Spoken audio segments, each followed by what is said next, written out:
So I've been thinking, it's been over 20 years, and if Gaben still has a couple of items left on his bucket list, they must be release Half-Life 3, No. and explain why chapters around Canal and Water Hazard are littered with carefully hidden human skulls.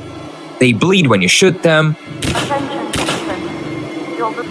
They're oddly small, in fact small enough that you would swear they were children's skulls, which is curious in a game famously devoid of children. But size alone isn't everything.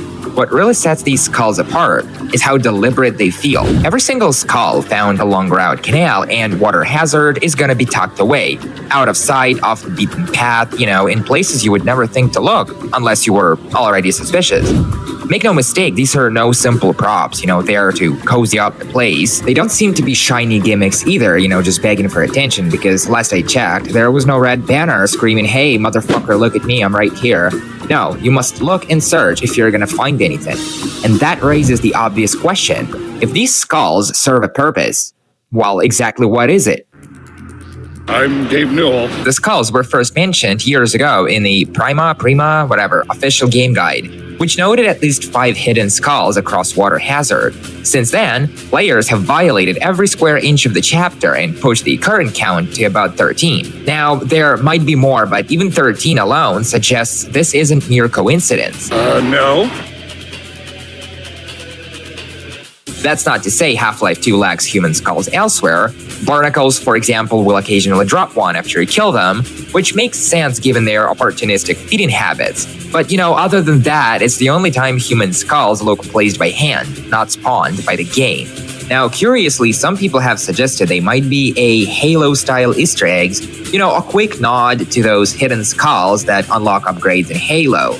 Others, argue they are just the natural result of scavengers, crows, headcrabs, wildlife, whatever, dragging human remains around. But that logic quickly falls apart when you look at places like Ravenholm or the coast. Because, well, those areas are lousy with corpses and damn critters and zombies and headcrabs, yet not a single skull has been carefully propped up or hidden the way they are here. Then there's the number 13. Well, if it's not a reference to the amount of Valve wages that had to pass away glued to their screens to make the game happen. No. Well, if it's not that, it sure feels, intentional by design. So, basically, if a definitive explanation even exists, we are unlikely to ever pin it down. But the skull's breadcrumb placement might suggest a far more grounded interpretation. Think of it this way. Water Hazard is, far from a walk in the park kind of chapter, right? Between dodging civil protection ambushes, crossing pools of toxic waste, and the constant pressure to stay mounted in that airboat, this whole thing quickly turns into a hit-and-run sprint from start to finish. By hiding these strange objects just off the path, Valve essentially just gives, the curious player a reason to slow down and dismount their asses from that airboat, look around these little isles of dry land that dot this entire chapter. Find one skull by accident and you can't help but wonder what if there was more where that came from. Next thing you know, it becomes almost an impulse, hit the brakes, check behind that downed tree, or poke inside that rust bucket, climb this pipe. In a sense, the skulls aren't a message or a puzzle, they're just a design nudge. No. A silent way of saying there's more to this place than just dodging gunfire. No. And if 20 years later, people are still stopping, searching, and scratching their heads, then Valve did exactly what they set out to do. Last but not least, if you're wondering how to track them all down, I suggest you stick around for just a bit longer. So the first skull is going to show up early on in Chapter Route Canal, right behind the metal bars covering a drainage pipe, whatever. It's going to be right across the way from the red boxcar with a Vertigaunt and his human pal. Look for the second skull towards the end of the same chapter, just up this tunnel. It's on the ledge covered with, various junk.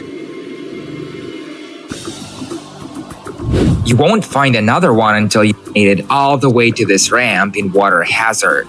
Drop down into this pool full of water and look for the third skull right behind the metal grill at the bottom.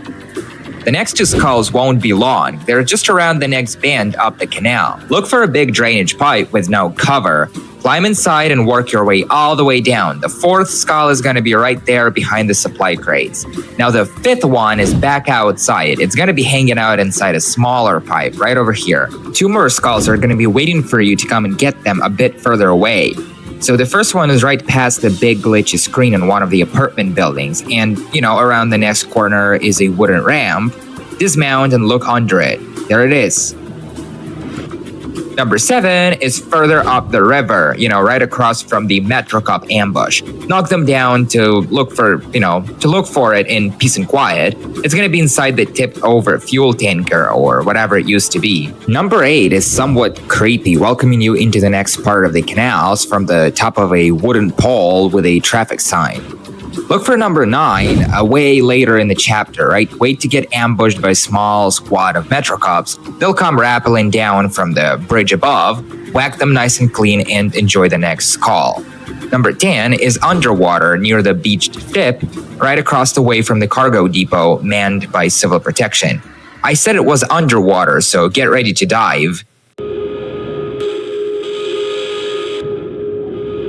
The next one is super easy to miss, but it's gonna be right there if you know where to look. It's right across those pipes, the ones you have to slide across the top of while a combine chopper rains hot lead on your head.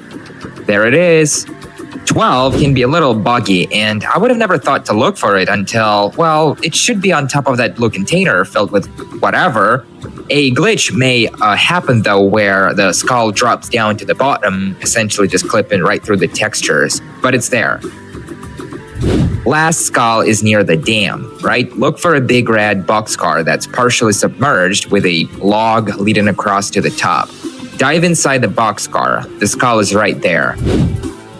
And here we are then. We have not only located all 13 skulls across both chapters, but we have also tried to make sense of this whole skull mess. Whatever their secret is, if there's any to begin with, we might or might never find out.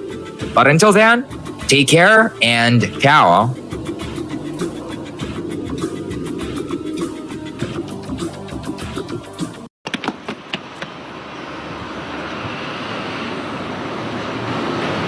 Who are you? I'm Gabe Newell. Are you a beetle? No.